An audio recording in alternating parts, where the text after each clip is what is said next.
Hi everyone. ഇതിന് മുമ്പുള്ള ഒരു വീഡിയോയിൽ നമ്മൾ ഓഗസ്റ്റ് 2024 റീ എക്സാമിനേഷനിൽ 2 ഷിഫ്റ്റും, അതായത് മോർണിംഗ് ഷിഫ്റ്റും ആഫ്റ്റർനൂൺ ഷിഫ്റ്റിൻ്റെയും ഒരു കമ്പാരിറ്റീവ് അനാലിസിസ് നമ്മൾ നടത്തിയിട്ടുണ്ടായിരുന്നു.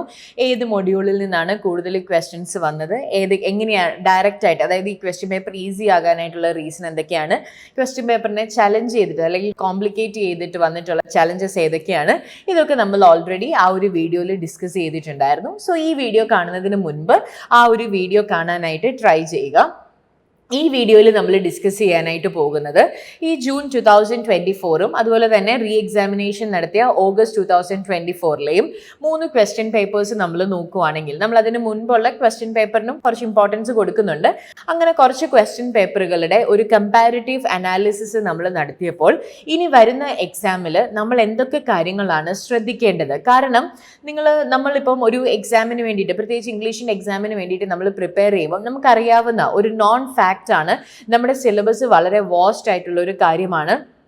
നമ്മൾ നോർമലി മെയിൻ സ്ട്രീം ആയിട്ട് വരുന്ന റൈറ്റേഴ്സിനെ നമ്മൾ കവർ ചെയ്ത് പോവുകയാണ്. ഇങ്ങനെ ഒരു ടെൻഡൻസി നമുക്ക് എല്ലാവർക്കും അറിയാവുന്ന ഒരു കാര്യമാണ്. പക്ഷേ ഈ ഒരു ടെൻഡൻസിയിൽ നമ്മൾ ഫോളോ ചെയ്ത് പോകുവാണെങ്കിൽ നമ്മളൊരു ലൂപ്പിൽ പെട്ടുപോകാനായിട്ടുള്ള ചാൻസസ് കുറച്ചും കൂടി കൂടുതലാണ്. അതായത് നമുക്ക് കിട്ടുന്ന സ്കോറിൽ നിന്ന് നമുക്ക് മുന്നോട്ട് പോകാനായിട്ടുള്ള ഒരു ചാൻസ് കുറവാണ്. കാരണം നമുക്ക് നല്ലൊരു മാർക്ക് ഈ NTA നെറ്റ് എക്സാം ഇംഗ്ലീഷിന് സ്കോർ ചെയ്യണമെങ്കിൽ നമ്മൾ ഈ മെയിൻ സ്ട്രീം ആയിട്ട് പോകുന്ന, അല്ലെങ്കിൽ നമ്മൾ ഒരുപാട് ഹെക്റ്റിക് ആയിട്ട് പഠിക്കുന്ന കാര്യങ്ങൾ കൂടാതെ നമുക്ക് കുറച്ച് ബേസിക് ആയിട്ടുള്ള ഒരു നോളജും അതുപോലെ തന്നെ കുറച്ച് ജനറൽ ആയിട്ടുള്ള നോളജും, എന്ന് വെച്ചാൽ ലിറ്റററി പോയിന്റ് ഓഫ് വ്യൂവിൽ തന്നെയുള്ള ഒരു ജനറൽ നോളജ് നമുക്ക് വേണ്ട ആവശ്യം ഉണ്ട്. അപ്പം ഈ എന്തൊക്കെ കാര്യങ്ങളാണ് നമ്മൾ ഡിസംബർ 2024 എക്സാമിന് വേണ്ടിയിട്ട്, അല്ലെങ്കിൽ എക്സാമിൽ പ്രിപ്പയർ ചെയ്യുമ്പോൾ നമ്മൾ ഓർത്തിരിക്കേണ്ട കാര്യങ്ങൾ, ഇതൊക്കെയാണ് നമ്മൾ ഇന്നത്തെ വീഡിയോയിൽ എക്സ്പ്ലെയിൻ ചെയ്യാനായിട്ട് പോകുന്നത്. അപ്പം ഞാൻ പറഞ്ഞു, നമ്മുടെ ഈ ഒരു ഈ ഓർത്തിരിക്കേണ്ട കാര്യങ്ങൾ എന്ന് പറയുന്നത് കഴിഞ്ഞ 2-3 എക്സാംസിൻ്റെ ക്വസ്റ്റ്യൻ പേപ്പറിൻ്റെ ഒരു കമ്പാരിറ്റീവ് അനാലിസിസ് നടത്തിയതിൻ്റെ ഭാഗമായിട്ടാണ്. അപ്പം നമ്മൾ ഇവിടെ ശ്രദ്ധിക്കേണ്ട ഒരു കാര്യം, നമ്മൾ വേറെ കുറച്ച് ടോപ്പിക്സുകൾക്കും കൂടി നമ്മൾ കുറച്ചും കൂടി ഫോക്കസ് കൊടുക്കണം. അതായത് എസ്പെഷ്യലി ദലിത് ലിറ്ററേച്ചർ. നമുക്കറിയാം, നമ്മൾ ഇന്ത്യൻ ഇംഗ്ലീഷ് ഓൾറെഡി നമ്മുടെ സിലബസിൽ കവർ ചെയ്യുന്ന ടോപ്പിക്കാണ്. പക്ഷെ നമ്മൾ ഇന്ത്യൻ ഇംഗ്ലീഷ്, പ്രത്യേകിച്ച് സെൽഫ് സ്റ്റഡി ഒക്കെ നടക്കുന്ന ഒരു സമയത്ത് നമ്മൾ ഇന്ത്യൻ ഇംഗ്ലീഷ് പഠിക്കുമ്പം നമ്മൾ മെയിൻ സ്ട്രീം ആയിട്ടുള്ള റൈറ്റേഴ്സിനെയാണ് കൂടുതലും, അല്ലെങ്കിൽ ദ നോൺ റൈറ്റേഴ്സ് എന്നൊക്കെ പറയുന്ന റൈറ്റേഴ്സിനെയാണ് നമ്മൾ കൂടുതലും നോക്കുന്നത്. നമ്മൾ അത്ര മാർജിനലൈസ്ഡ് ആയിട്ടുള്ള ഏരിയാസ് സെൽഫ് സ്റ്റഡി വരുമ്പം കവർ ചെയ്യാനായിട്ടുള്ള ചാൻസസ് കുറവാണ്. നമ്മളൊരു Toru Dutt, Henry ഡെറോസി, RK Narayan, Raja Rao, Sarojini Naidu, Mulkraj Anand, അങ്ങനെ AK രാമാനുജൻ, അങ്ങനെ നമ്മൾ വളരെ ജനറൽ ആയിട്ട് പോകുന്ന ഇന്ത്യൻ ഇംഗ്ലീഷ് റൈറ്റിംഗ്സിന് നമ്മൾ ഇമ്പോർട്ടൻസ് കൊടുക്കാനായിട്ടാണ് നമുക്കൊരു ടെൻഡൻസി വരുന്നത്. പക്ഷേ കഴിഞ്ഞൊരു 2-3 എക്സാംസ് നിങ്ങൾ നോക്കുവാണെങ്കിൽ നമുക്കറിയാവുന്ന ഒരു കാര്യമാണ്, ദലിത് റൈറ്റിംഗ്സിൽ നിന്ന്, അതായത് Dalit autobiographies, Dalit writers, Dalit movements, ഇങ്ങനെയുള്ള റൈറ്റിംഗ്സിൽ നിന്ന് ക്വസ്റ്റ്യൻസുകളുടെ എണ്ണം കൂടി വരുന്നതായിട്ട് നമുക്ക് കാണാനായിട്ട് പറ്റും. അപ്പം നമ്മൾ കൂടുതൽ ഫോക്കസ് കൊടുക്കേണ്ട ഒരു ഏരിയ ആണ് ദലിത് ലിറ്ററേച്ചർ എന്ന് പറയുന്നത്. പിന്നെ അതുപോലെ തന്നെ നമ്മൾ ഫോക്കസ് കൊടുക്കേണ്ട ഒരു ഏരിയ ആണ് കണ്ടംപററി ലിറ്ററേച്ചർ. ഞാൻ നേരത്തെ പറഞ്ഞ പോലെ നമ്മളൊരു 4-5 വർഷങ്ങൾക്ക് മുമ്പുള്ള പല ക്വസ്റ്റ്യൻ പേപ്പറുകളും നമ്മൾ എടുക്കുകയാണെങ്കിൽ നമുക്ക് കണ്ടംപററി ലിറ്ററേച്ചറിൽ നിന്ന് വളരെ ചുരുക്കം, അല്ലെങ്കിൽ വളരെ കുറവ് ക്വസ്റ്റ്യൻസ് ആണ് നമുക്ക് contemporary literature, high culture, popular ലിറ്ററേച്ചറിൽ നിന്ന് നമുക്ക് വരുന്നത്. പക്ഷേ ഇപ്പം നമ്മൾ നോക്കുവാണെങ്കിൽ ഒരു ക്വസ്റ്റ്യൻ പേപ്പറിൽ തന്നെ 3 to 4 ക്വസ്റ്റ്യൻസ് വരെ നമുക്ക് ഈ ഒരു കണ്ടംപററി ലിറ്ററേച്ചറിൽ നിന്ന് വരാം. ഇപ്പം ഈ ഓഗസ്റ്റ് 2024 എക്സാം നമ്മൾ നോക്കുവാണെങ്കിൽ അതിൽ സൽമാൻ റഷീദിയുടെ ലേറ്റസ്റ്റ് ആയിട്ടുള്ള ദ നൈഫ് എന്ന് പറയുന്ന വർക്കിനെ കുറിച്ച് ചോദിച്ചിട്ടുണ്ട്. ആനന്ദ് നീലകണ്ഠൻ, അങ്ങനെ ഇന്ത്യൻ ഇംഗ്ലീഷിലെ 4-5 കണ്ടംപററി റൈറ്റേഴ്സിന്റെ മാച്ച് ദ ഫോളോയിങ് ചോദിച്ചിട്ടുണ്ട്. പിന്നെ അങ്ങനെ ആ ഒരു രീതിയിൽ വളരെ ലേറ്റസ്റ്റ് ആയിട്ട് വരുന്ന റൈറ്റേഴ്സിനെ, കണ്ടംപററി ആയിട്ട് വരുന്ന റൈറ്റേഴ്സിനെ കുറിച്ചൊക്കെ ചോദിക്കാനായിട്ടുള്ള ഒരു ടെൻഡൻസി കൂടുതലാണ്. ജൂൺ 2024 എടുക്കുവാണെങ്കിൽ നമുക്ക് കാണാനായിട്ട് പറ്റും. അതായത് ഈവൻ ലിറ്ററേച്ചറുമായിട്ട് ഒരു ബന്ധവും ഇല്ലാതെ മൂവീസ് തന്നെയായിട്ട് വന്നിട്ടുള്ള, അതായത് അഡാപ്റ്റേഷൻസ് അല്ല മൂവീസിൽ നിന്ന് പോലുമുള്ള ക്വസ്റ്റ്യൻസ് ഉണ്ട്. അപ്പം കണ്ടംപററി ആയിട്ടുള്ള ഒരു അവയർനെസ് നമുക്ക് വേണം. കാരണം നമ്മൾ ലിറ്ററേച്ചറിൻ്റെ സിലബസിൽ പഠിക്കുമ്പം നമ്മൾ ഹാരി പോട്ടറിനെ കുറിച്ചോ അല്ലെങ്കിൽ JK റോളിങ്ങിൻ്റെ വർക്ക്സുകളെ കുറിച്ചോ ഒന്നും തന്നെ നമ്മൾ പണ്ട് ഡിസ്കസ് ചെയ്തിട്ടുണ്ടായിരുന്നില്ല. പക്ഷേ ഇപ്പം അങ്ങനെയുള്ള ക്വസ്റ്റ്യൻസുകൾ, അതായത് JK റോളിങ്ങിൻ്റെ വർക്ക്സുകളെ കുറിച്ചോ അല്ലെങ്കിൽ അങ്ങനെ ലോർഡ് ഓഫ് ദി റിങ്സ്, അങ്ങനെയുള്ള പോപ്പുലർ ആയിട്ടുള്ള വർക്ക്സുകളെ കുറിച്ചുള്ള ക്വസ്റ്റ്യൻസ്, ആ ഒരു ഫോക്കസ് നമ്മൾ എക്സ്ട്രാ കൊടുക്കണം. പിന്നെ ഇന്ത്യൻ എസ്തെറ്റിക്സ്, അത് നമ്മളുടെ സിലബസിൽ ഉണ്ടായിരുന്ന ഒരു കാര്യമായിരുന്നില്ല. നമ്മൾ പേപ്പർ 1 പഠിക്കുന്ന ഒരു ടൈമിലാണ് ഇന്ത്യൻ എസ്തെറ്റിക്സ് വരുന്നത്. പക്ഷെ നമ്മുടെ 2018 സിലബസ് മാറിയതിന്റെ ഭാഗമായിട്ടാകാം ഈ fiction, non fiction, short stories, drama അങ്ങനെ വരുന്ന ഒരു സമയത്ത് ഈ നമ്മൾ ഇംഗ്ലീഷ് ഡ്രാമാറ്റിക് റൂൾസ് ഒക്കെ നമ്മൾ പഠിക്കും. അതായത് ഈ ബിൽഡിംഗ്സ് റോമൻ എന്താണ്, അല്ലെങ്കിൽ എന്താണ് അസൈഡ് എന്താണ്, സല്ലുക്കി എന്താണ്, അങ്ങനെയുള്ള കാര്യങ്ങൾ നമ്മൾ പഠിക്കുന്നത് പോലെ തന്നെ നമ്മൾ ഇന്ത്യൻ എസ്തെറ്റിക്സിനെ കുറിച്ച് അല്ലെങ്കിൽ ഇന്ത്യൻ ഡ്രാമാറ്റിക് റൂൾസുകളെ കുറിച്ച് അങ്ങനെയുള്ള കുറച്ച് കാര്യങ്ങളൊക്കെ നമ്മൾ അറിഞ്ഞിരിക്കേണ്ട ആവശ്യമുണ്ട്. എസ്പെഷ്യലി ഇന്ത്യൻ എപ്പിക്സിന്റെ ട്രാൻസ്ലേഷൻ, മഹാഭാരത ട്രാൻസ്ലേറ്റ് ചെയ്തിട്ടുള്ളവർ, രാമായണ ട്രാൻസ്ലേറ്റ് ചെയ്തിട്ടുള്ളവർ, ഭഗവത് ഗീത, പിന്നെ എന്താണ് ഇന്ത്യൻ ശാകുന്തളം അങ്ങനെയുള്ള വർക്ക്സുകളെ കുറിച്ച്, പഞ്ചതന്ത്രം, അങ്ങനെ ഇന്ത്യൻ എപ്പിക്സുകളെ കുറിച്ച് അല്ലെങ്കിൽ ഇന്ത്യൻ കാനനിക്കൽ വർക്ക്സുകളെ കുറിച്ചൊക്കെ കുറച്ചൊരു ജനറൽ ഐഡിയ അല്ലെങ്കിൽ ഒരു ബേസിക് ഐഡിയ എങ്കിലും നമ്മൾ അറിഞ്ഞിരിക്കേണ്ട ആവശ്യമുണ്ട്. പിന്നെ അതുപോലെ തന്നെ translations, even cancelled exam June 2024 എക്സാംസിലൊക്കെ ട്രാൻസ്ലേഷനിൽ നിന്ന് നമുക്ക് അത്യാവശ്യം ഒരുപാട് ക്വസ്റ്റ്യൻസ് ഉണ്ടായിരുന്നു. 2-3 ക്വസ്റ്റ്യൻസ് ഒക്കെ വരെ നമുക്ക് ട്രാൻസ്ലേഷനിൽ നിന്നുണ്ടായിരുന്നു. ഇത്തവണയും ട്രാൻസ്ലേഷൻ സ്റ്റഡീസിൽ നിന്ന് ക്വസ്റ്റ്യൻസ് ഉണ്ടായിരുന്നു. സോ അപ്പം ഈ ഇമ്പോർട്ടൻ്റ് ആയിട്ട് വരുന്ന ട്രാൻസ്ലേഷൻസും കാര്യങ്ങളും ഒക്കെ, അപ്പോൾ ഇന്ത്യൻ ഇംഗ്ലീഷിൻ്റെ അല്ലെങ്കിൽ ഇന്ത്യൻ ലിറ്ററേച്ചറിന്റെ ക്വസ്റ്റ്യൻസ് കൂടിയതിന്റെ ഭാഗമായിട്ട് തന്നെ കൂടിയിട്ടുള്ള ഒരു ഏരിയ ആണ് translation, Dalit literature, contemporary literature ഒക്കെ. അപ്പൊ ഇതൊക്കെ തന്നെ സെപ്പറേറ്റ് കാറ്റഗറി ആയിട്ട് തന്നെ പഠിക്കാനായിട്ട് നമ്മൾ ശ്രദ്ധിക്കണം. പിന്നെ അതുപോലെ തന്നെ ഡിസബിലിറ്റി സ്റ്റഡീസ് നമുക്ക് കഴിഞ്ഞ 2 തവണയായിട്ടും കാണാവുന്ന ഒരു ക്വസ്റ്റ്യൻ ആണ്. അതായത് കുറേ വർക്കുകൾ വന്നിട്ട് ഇതിൽ ഏത് വർക്കിലാണ് ഡിസേബിൾഡ് ആയിട്ടുള്ള ക്യാരക്ടേഴ്സ് ഉള്ളത്, അല്ലെങ്കിൽ ഇതിൽ ഏത് മൂവീസ് ആണ് ഡിസേബിൾഡ് ആയിട്ട്. ജൂൺ 2024 അങ്ങനെ ഒരു ക്വസ്റ്റ്യൻ ഉണ്ട്. ഈവൻ മൂവീസിൽ വരെ ഡിസേബിൾഡ് ക്യാരക്ടേഴ്സിനെ ചോദിച്ചുകൊണ്ട് ഇത്തവണത്തെ എക്സാംസിൽ നമുക്ക് കാണാനായിട്ട് പറ്റും. അപ്പം ഡിസബിലിറ്റി അങ്ങനെയുള്ള കാര്യങ്ങളെ കുറിച്ച്, അതായത് ഡിസബിലിറ്റി സ്റ്റഡീസ്, ഇതൊക്കെ ശരിക്കും ഒരു എന്താണ് നിയോ അല്ലെങ്കിൽ ഒരു മോഡേൺ ആയിട്ട്, അതായത് ഇപ്പം ആഡ് ചെയ്ത് വരുന്ന കാരണം നമ്മുടെ നെറ്റിന്റെ എക്സാമിന് നമുക്കറിയാം ഒരു പോയിന്റ് ഓഫ് വ്യൂ എന്ന് പറയുന്നത് നമ്മുടെ റിസർച്ച് ആണ്. അപ്പം റിസർച്ച് ടോപ്പിക്സുകളും കൂടി കവർ ചെയ്യുന്ന രീതിയിലുള്ള ക്വസ്റ്റ്യൻസ്. അപ്പം ട്രാൻസ്ലേഷൻ ഒരു റിസർച്ച് ടോപ്പിക്കാണ്, ഡിസേബിലിറ്റി സ്റ്റഡീസ് ഒരു ഇതാണ്, ഗ്രാഫിക് നറേറ്റീവ്സ്, നോൺസെൻസ് ലിറ്ററേച്ചർ. അപ്പം അങ്ങനെയുള്ള മോഡേൺ കാറ്റഗറൈസേഷൻസ് അല്ലെങ്കിൽ മോഡേൺ ജോണേഴ്സ് നമ്മൾ അറിഞ്ഞിരിക്കേണ്ടത് എക്സാംസിന് മാർക്ക് സ്കോർ ചെയ്യാനായിട്ട് ആവശ്യമുള്ള ഒരു കാര്യമാണ്. പിന്നെ അതുപോലെ തന്നെ ക്യോർ തിയറി, നമ്മൾ ക്യോർ തിയറിയുടെ 4 വീഡിയോസ് കവർ ചെയ്തിട്ടുണ്ട്. അപ്പം അതിൽ മെയിൻ ആയിട്ടുള്ള റൈറ്റേഴ്സിനെയും കാര്യങ്ങളെയും ഒക്കെ നമ്മൾ ആഡ് ചെയ്ത് പറഞ്ഞിട്ടുള്ളതാണ്.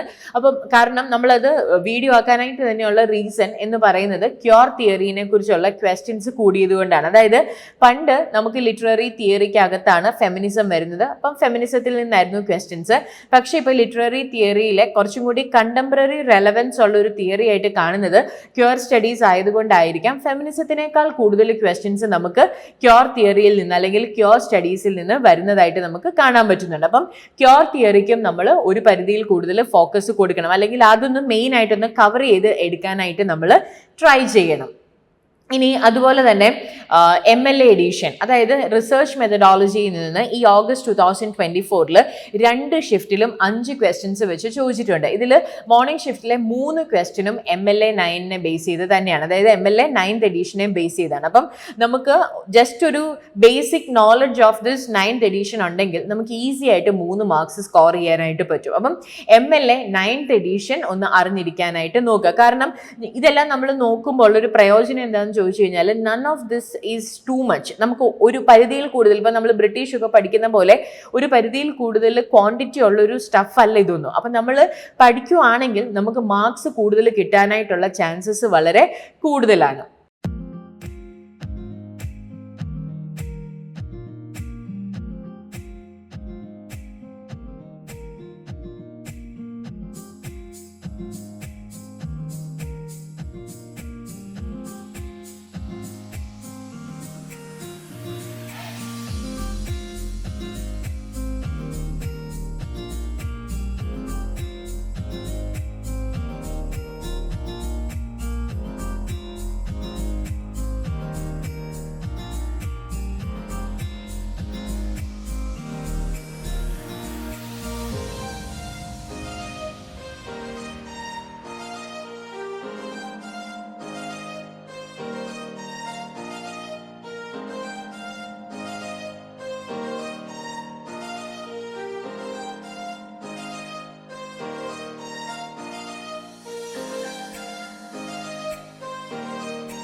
ഇനി നമ്മൾ ബ്രിട്ടീഷ് ലിറ്ററേച്ചർ എടുക്കുകയാണെങ്കിൽ നമ്മൾ കഴിഞ്ഞ 2 എക്സാംസ് നോക്കുകയാണെങ്കിൽ ഈവൻ ജൂൺ എടുത്താലും ഓഗസ്റ്റിലെ 2 ഷിഫ്റ്റ് നമ്മൾ എടുത്താലും ബ്രിട്ടീഷ് ലിറ്ററേച്ചറിൽ നിന്ന് ഇപ്പോഴും വളരെ ഡയറക്റ്റ് ആയിട്ട് തന്നെ ക്വസ്റ്റ്യൻസ് ചോദിക്കുന്നുണ്ട്. അതായത് റിപ്പീറ്റഡ് ആയിട്ടുള്ള topics. That is what you have to work on previous year question paper. അതായത് നിങ്ങൾ പ്രീവിയസ് ഇയർ ക്വസ്റ്റ്യൻ പേപ്പർ വർക്ക്ഔട്ട് ചെയ്യുമ്പം ഏറ്റവും കൂടുതൽ റിപ്പീറ്റഡ് ആയിട്ട് ചോദിക്കുന്ന റൈറ്റേഴ്സ് ആരൊക്കെയാണെന്ന് നോക്കുക. ഇപ്പം നമ്മൾ ജസ്റ്റ് ഒന്ന് നോക്കിയാലും D.H. ലോറൻസ്, അതുപോലെ തന്നെ Shakespeare, Milton, Chaucer, John Dryden, അങ്ങനെ നമ്മൾ വളരെ റിപ്പീറ്റ് ആയിട്ട് വരുന്ന റൈറ്റേഴ്സിനെ, വില്യം ഫോക്നർ, ആൽബർട്ട് ക്യാമു, സാർത്രേ, അങ്ങനെ കാഫ്ക, അങ്ങനെ വളരെ റിപ്പീറ്റ് ആയിട്ട് ചോദിക്കുന്ന റൈറ്റേഴ്സ് നമുക്ക് എല്ലാ ലിറ്ററേച്ചറിലും കാണാനായിട്ട് പറ്റും. ബ്രിട്ടീഷിൽ അത് വളരെ കൂടുതലാണ്. കാരണം നമുക്ക് ഈ 20 to 25 ക്വസ്റ്റ്യൻസ് എല്ലാ വർഷവും ചോദിക്കുന്നതുകൊണ്ട് റിപ്പീറ്റഡ് ആയിട്ട് ചോദിക്കുന്ന ടോപ്പിക്സുകൾ അല്ലെങ്കിൽ റൈറ്റേഴ്സ് കൂടുതലാണ്.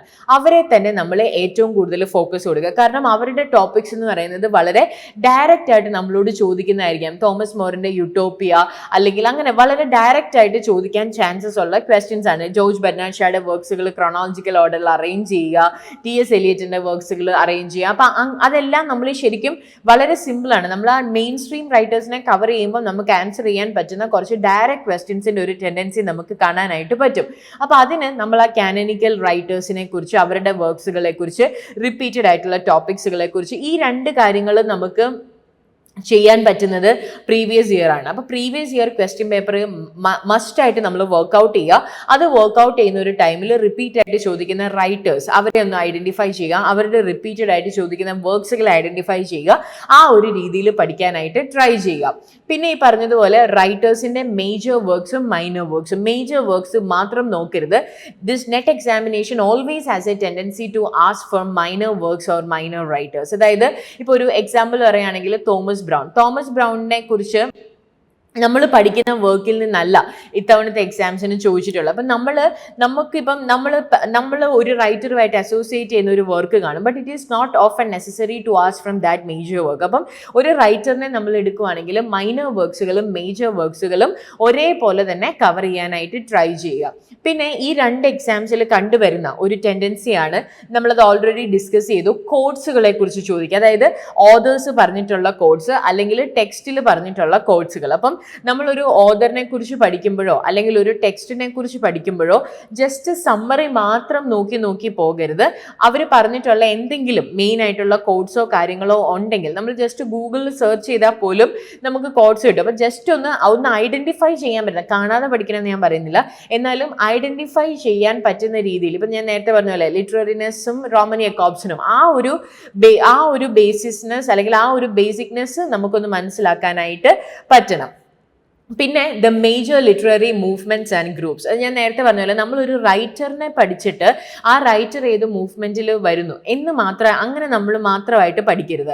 മൂവ്മെന്റ്സ് അല്ലാതെ നമ്മൾ എടുക്കണം. അല്ലെങ്കിൽ ഗ്രൂപ്പ്സ്, ഇപ്പം കിറ്റ്കാറ്റ് ക്ലബിൽ ആരൊക്കെയാണ്, ബ്ലൂംസ്ബറി ഗ്രൂപ്പിൽ ആരൊക്കെയാണ്, അങ്ങനെ ഒരു ഐഡിയ കൂടി നമുക്ക് വേണം. ഓക്കെ, ഞാൻ നേരത്തെ പറഞ്ഞ പോലെ ഡിഡക്റ്റീവ് റീസണിങ്ങും ഇൻഡക്റ്റീവ് റീസണിങ്ങും നമ്മൾ അപ്ലൈ ചെയ്യുന്ന പോലെ 2 രീതിയിലും. ഓക്കെ, റൈറ്റർ ഏത് ഗ്രൂപ്പാണെന്ന് നമുക്ക് അറിഞ്ഞിരിക്കണം, ആ ഗ്രൂപ്പിൽ വരുന്ന റൈറ്റേഴ്സിനെ നമ്മൾ അറിഞ്ഞിരിക്കണം. കാരണം അങ്ങനെയുള്ള ക്വസ്റ്റ്യൻസുകൾ അല്ലെങ്കിൽ നമ്മളത് മിസ്സായി പോകാനായിട്ടുള്ള, ഇപ്പം പ്രീ റാഫലൈറ്റ് ബ്രദർഹുഡിൽ ആരൊക്കെയാണ് വരുന്നത്, അങ്ങനെയൊക്കെ. അപ്പൊ ആ റൈറ്റേഴ്സിനെയും കൂടി നമ്മൾ മനസ്സിലാക്കി, ഇമേജിസം, സിംബോളിസം, അങ്ങനെയുള്ള കാര്യങ്ങളും കൂടി നമ്മളൊന്ന് പഠിച്ചു പോകാനായിട്ട് നോക്കുക. പിന്നെ നമുക്കറിയാം ഇത്തവണത്തെ എക്സാമിന് ഏറ്റവും കൂടുതൽ ബ്രിട്ടീഷ് കഴിഞ്ഞിട്ട് തിയറിയാണ് നമ്മൾ എക്സ്പെക്ട് ചെയ്യുന്നത്. പക്ഷെ തിയറിയോളം തന്നെ ചോദിച്ചൊരു ഏരിയ ആണ് ഇന്ത്യൻ ഇംഗ്ലീഷ്. ഇന്ത്യൻ ഇംഗ്ലീഷ് എന്ന് നമുക്ക് പറയാൻ പറ്റത്തില്ല, ഇന്ത്യൻ ലിറ്ററേച്ചർ എന്ന് തന്നെ നമ്മൾ പറയേണ്ടി വരും. കാരണം അത്രയും ഡൈവേഴ്സ് ആയിട്ടാണ് ചോദിക്കുന്നത്. അപ്പം ഇന്ത്യൻ പഠിക്കുമ്പോൾ നമ്മൾ ശ്രദ്ധിക്കേണ്ട ഒരു കാര്യം എന്ന് പറഞ്ഞാൽ, ഞാൻ നേരത്തെ പറഞ്ഞ പോലെ റിപ്പീറ്റഡ് ആയിട്ടുള്ള റൈറ്റേഴ്സിനെ തന്നെ നോക്കുക. അതായത് റിപ്പീറ്റഡ് ആയിട്ടുള്ള റൈറ്റേഴ്സ് ആണ് സരോജിനി നായിഡു, R.K. നാരായൺ, K.R. രാമാനുജൻ, നിസീം എസേക്കിയേൽ, ഗിരീഷ് കർണാട്, അങ്ങനെ റിപ്പീറ്റഡ് ആയിട്ട് ചോദിക്കുന്ന നമ്മൾ the so called establish writers എന്ന് പറയുന്ന റൈറ്റേഴ്സിനെ തന്നെ നമ്മൾ ഫോക്കസ് ചെയ്യുക. അതുകൂടാതെ അവരുടെ വർക്ക്സുകൾ നോക്കുക, അത് ക്രോണോളജിക്കൽ ഓർഡറിൽ തന്നെ പഠിക്കുക. പിന്നെ ഈ പറയുന്ന റൈറ്റേഴ്സിനെ പഠിക്കുന്ന കൂട്ടത്തിൽ തന്നെ അവരുടെ സ്റ്റേറ്റ് ഓഫ് ബർത്ത് എന്തൊക്കെയാ, അവർ എവിടെയാണ് ജനിച്ചത്. കാരണം നമ്മൾ ഇന്ത്യൻ ക്ലാസിഫിക്കേഷൻ അനുസരിച്ച് നമ്മളിപ്പോൾ കേരള റൈറ്റേഴ്സ് ആരൊക്കെയാണ്, തമിഴ്നാട് ആരൊക്കെയാണ്, ബംഗാൾ, കന്നഡ, അങ്ങനെ ആ ഒരു രീതിയിലുള്ളൊരു ഐഡന്റിഫിക്കേഷൻ നമ്മൾ പഠിക്കണം. പിന്നെ നമ്മളൊരു സബ് കാറ്റഗറി ആയിട്ട് നല്ല ടൈം എടുത്ത് തന്നെ പഠിക്കേണ്ട ഒരു കാറ്റഗറിയാണ് ദലിത് ലിറ്ററേച്ചർ എന്ന് പറയുന്നത്. അതിൽ വരുന്ന മേജർ റൈറ്റേഴ്സ് ആരൊക്കെയാണ്, അവരുടെ ഓട്ടോബയോഗ്രഫീസ് എന്തൊക്കെയാണ്, അവർ അഡ്രസ്സ് ചെയ്യുന്ന പ്രോബ്ലംസ് എന്തൊക്കെയാണ്, അവർ കൊണ്ടുവന്നിട്ടുള്ള മൂവ്മെന്റ്സ് എന്തൊക്കെയാണ്, ദലിത് പാന്തർ മൂവ്മെന്റ്സ്, അങ്ങനെയുള്ള മൂവ്മെന്റ്സ് ഏതൊക്കെയാണ്. അങ്ങനെ ദലിത് ലിറ്ററേച്ചറിനെ കുറിച്ച് നമ്മളൊരു നോട്ട് പ്രിപ്പയർ ചെയ്യാനായിട്ട് നോക്കുക. കാരണം കഴിഞ്ഞ 2-3 എക്സാംസിലും നമുക്ക് ദലിത് ലിറ്ററേച്ചറിനെ കുറിച്ചൊരു 3-4 ക്വസ്റ്റ്യൻസ് ഒരു എക്സാമിന് തന്നെ നമുക്ക് കാണാൻ പറ്റുന്നുണ്ട്. പിന്നെ മൂവീസ് നോക്കുക, അതായത് ഇന്ത്യൻ മൂവീസ്. നമ്മളൊരു ലിറ്റററി സ്റ്റുഡൻ്റ് ആണ്, നമ്മൾ നാളെ പഠിക്കാൻ പോകുമ്പോൾ നമുക്ക് സ്റ്റുഡൻസുമായിട്ട് ഏറ്റവും കൂടുതൽ റിലേറ്റ് ചെയ്യാൻ പറ്റുന്ന ഒരു ഫീൽഡ് എന്ന് പറയുന്നത് മൂവീസാണ്. അപ്പം ഈ ഒരു ടൈമിൽ മാക്സിമം മൂവീസ് കാണണം എന്നല്ല, എന്നാലും മൂവീസ് എന്ന് പറയുന്നത് ശരിക്കും അതിനെ ഒരു ലിറ്റററി നോളജ് ആയിട്ട് തന്നെ നമ്മൾ കാണണം. ഇപ്പം ജൂൺ 2000 ഫന അങ്ങനെയുള്ള വർക്ക്സുകളെ കുറിച്ച് എനിക്കൊന്ന് ജൂണിൽ 3-4 ക്വസ്റ്റ്യൻസ് എങ്ങാണ്ട് മൂവീസ് ഉണ്ടായിരുന്നു. ഇത്തവണത്തെ എക്സാംസിലും മൂവി ഉണ്ടായിരുന്നു. അപ്പം മൂവീസ് പ്രത്യേകിച്ച് ലിറ്റററി അഡാപ്റ്റേഷൻസ് ഉള്ള മൂവീസ് ഉണ്ടെങ്കിൽ ഒന്ന് നോക്കുക. അതല്ലാതെ തന്നെ ഈ പറഞ്ഞതുപോലെ നമുക്ക് തിയറീസ് അപ്ലൈ ചെയ്യാൻ പറ്റുന്ന ഡിസബിലിറ്റി സ്റ്റഡീസ് അങ്ങനെയുള്ള തിയറീസ് അപ്ലൈ ചെയ്യാൻ പറ്റുന്ന ലിംഗ്വിസ്റ്റിക്സ് അങ്ങനെയുള്ള തിയറീസ് അപ്ലൈ ചെയ്യാൻ പറ്റുന്ന മൂവീസ് ഉണ്ടെങ്കിൽ ഐഡന്റിഫൈ ചെയ്യാനായിട്ട് നോക്കുക. പിന്നെ കണ്ടംപററി റൈറ്റേഴ്സ്, ഇന്ത്യൻ ഇംഗ്ലീഷ് പഠിക്കുമ്പം കാനോനിക്കൽ റൈറ്റേഴ്സ് പോലെ തന്നെ ഇമ്പോർട്ടൻ്റ് ആണ് കണ്ടംപററി റൈറ്റേഴ്സ്. അതായത് ഒരു 15 ക്വസ്റ്റ്യൻ ഇന്ത്യനിൽ നിന്ന് ചോദിച്ചാൽ 7 കാനോനിക്കലും 7 കണ്ടംപററി ആകാനായിട്ട് വരെയുള്ള ചാൻസ് ഉണ്ട്. അത്രയും ഇമ്പോർട്ടൻസ് ഉണ്ട് കണ്ടംപററി റൈറ്റേഴ്സിന്. അത് ഈ പറഞ്ഞതുപോലെ ഒരു ജനറൽ നോളജ് ആയിട്ട് നമ്മൾ ജീവിച്ചിരിക്കുന്ന സമയത്ത്, നമ്മൾ വളരുന്ന സമയത്ത് നമ്മുടെ ചുറ്റുമുള്ള റൈറ്റേഴ്സിനെ ഐഡന്റിഫൈ ചെയ്യുക എന്ന് പറയുന്നത് ഒരു ജനറൽ നോളജ് ആണ്. അപ്പൊ ആ ഒരു രീതിയിൽ ഒന്ന് ഐഡന്റിഫൈ ചെയ്യാനായിട്ട് നോക്കുക. പിന്നെ നമ്മൾ ജനറലി നോക്കുകയാണെങ്കിൽ പോപ്പുലർ ഫിക്ഷന് നോക്കുക. അതായത് ഈ പറഞ്ഞതുപോലെ ഷെർലോക്ക് ഹോംസ് അല്ലെങ്കിൽ വാമ്പയർ സ്റ്റോറീസ്, പിന്നെ എന്താണ് ഈ ഇത്തവണത്തെ എക്സാംസിൽ റൈമിംഗ് വേർഡ്സുകൾ റൈം സോങ്സ് അതിനെ കുറിച്ചുണ്ടായിരുന്നു. അത് ആരാണ് ഉണ്ടാക്കുന്നത്, അങ്ങനെയൊക്കെയുള്ള കാര്യങ്ങൾ. അപ്പോൾ പോപ്പുലർ ആയിട്ടുള്ള ഫിക്ഷൻ, ഇപ്പം ഇന്ത്യൻ ആണെങ്കിലും ചേതൻ ഭഗത്തിന്റെ വർക്ക്സുകൾ, അങ്ങനെയുള്ള പോപ്പുലർ ആയിട്ടുള്ള ആനന്ദ് നീലകണ്ഠൻ അങ്ങനെയുള്ള വർക്ക്സുകൾ കുറച്ചും കൂടി ഒന്ന് നോക്കുക. പിന്നെ ക്രോണോളജിക്കൽ ഓർഡറിൽ പഠിക്കുക. ഞാൻ look out for popular fiction എന്ന് പറയുമ്പോൾ ആ ഒരു കണ്ടംപററി റെലവൻസ് നമുക്ക് വേണം എന്നാണ്. ഇപ്പം സാഹിത്യ അക്കാദമി അവാർഡിനെ കുറിച്ച് 2023 ആർക്ക് കിട്ടി എന്നുള്ളതായിരുന്നു. പണ്ട് അത്രയും ലേറ്റസ്റ്റ് ആയിട്ട് നെറ്റിന് ചോദിക്കുന്ന ഒരു ടെൻഡൻസി ഇല്ലായിരുന്നു. പക്ഷെ ഇപ്പം അത് മാറി. അപ്പം കഴിഞ്ഞ വർഷം ആർക്കാണ് നൊബേൽ പ്രൈസ് കിട്ടിയത്, ആർക്കാണ് പുലിറ്റ്സർ പ്രൈസ്, ആർക്കാണ് ബുക്കർ പ്രൈസ്, ആർക്കാണ് സാഹിത്യ അക്കാദമി അവാർഡ്, ഇപ്പം ആരാണ് ബ്രിട്ടനിലെ പോയറ്റ് ലോറിയറ്റ്, ഇങ്ങനെയുള്ള കാര്യങ്ങളൊക്കെ നമ്മൾ അറിഞ്ഞിരിക്കണം. പിന്നെ ഈ പറഞ്ഞതുപോലെ ക്രോണോളജിക്കൽ ഓർഡറിൽ തന്നെ പഠിക്കുക. കാരണം ഒരു 10 to 11 ക്വസ്റ്റ്യൻസ് ക്രോണോളജി ഉണ്ട്.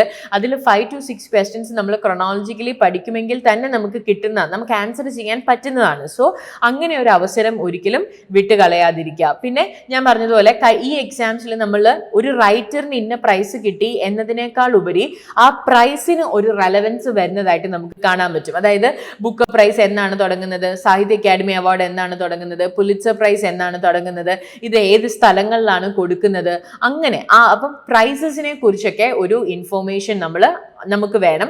പിന്നെ ഇപ്പോൾ പോസ്റ്റ് കൊളോണിയൽ ലിറ്ററേച്ചറിൽ കഴിഞ്ഞ 2-3 എക്സാംസിലും ഏറ്റവും കൂടുതൽ ചോദിക്കുന്ന കാറ്റഗറി എന്ന് പറയുന്നത് ഓസ്ട്രേലിയൻ റൈറ്റേഴ്സ് ആണ്. അത് ചിലപ്പോൾ അടുത്ത എക്സാമിന് മാറാം, എന്നാലും നമ്മളത് വിട്ടുകളയരുത്. ഓസ്ട്രേലിയൻ അബോറിജിനൽ റൈറ്റേഴ്സിനെ കുറിച്ചും അവരുടെ പ്രോബ്ലംസുകളെ കുറിച്ചും, അതായത് ഇന്ത്യയിൽ ദലിത് ചോദിക്കുന്ന പോലെ തന്നെ പോസ്റ്റ് കൊളോണിയലിൽ ഓസ്ട്രേലിയൻ റൈറ്റേഴ്സിനെ കുറിച്ച്, അബോറിജിനൽ റൈറ്റേഴ്സിനെ കുറിച്ച് ചോദിക്കുന്നുണ്ട്. അപ്പം അവരെയും കൂടി ഒന്ന് നോക്കുക, പഠിക്കാനായിട്ട് ട്രൈ ചെയ്യുക.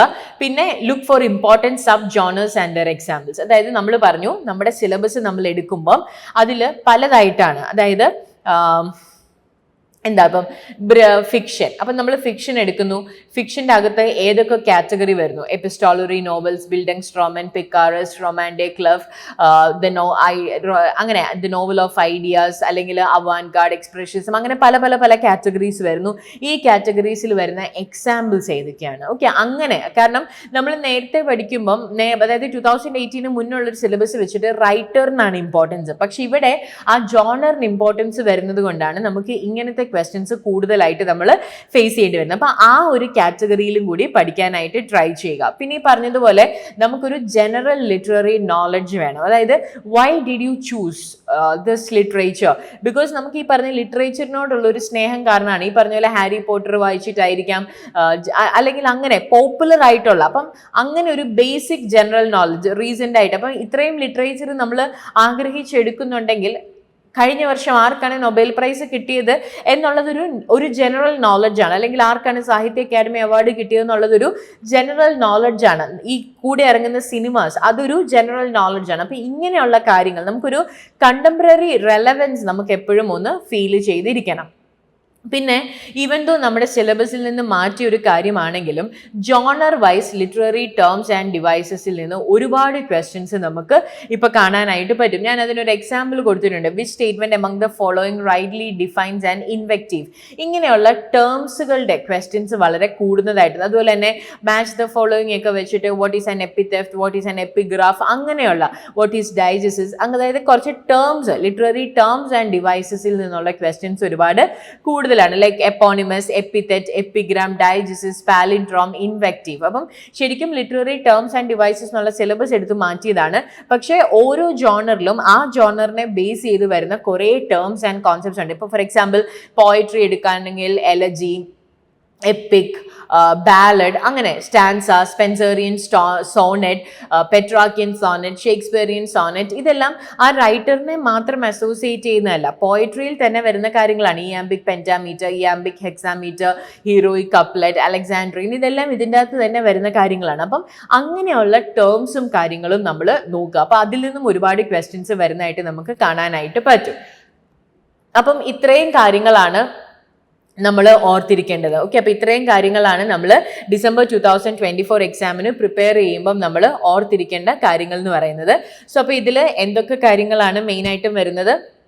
നമ്മൾ ബ്രിട്ടീഷ് ലിറ്ററേച്ചർ പഠിക്കുമ്പോൾ എന്തൊക്കെ കാര്യങ്ങൾ ഫോക്കസ് ചെയ്യണം, ഇന്ത്യൻ ഇംഗ്ലീഷ് പഠിക്കുമ്പോൾ എന്തൊക്കെ കാര്യങ്ങൾ ഫോക്കസ് ചെയ്യണം, ജനറലി നമ്മൾ അറിഞ്ഞിരിക്കേണ്ട കുറച്ച് കാര്യങ്ങൾ എന്തൊക്കെയാണ്. അപ്പോൾ ഇത്രയാണ് നമ്മൾ ഇന്നത്തെ വീഡിയോയിൽ ഡിസ്കസ് ചെയ്യുന്നത്. That's all for this video. Thank you.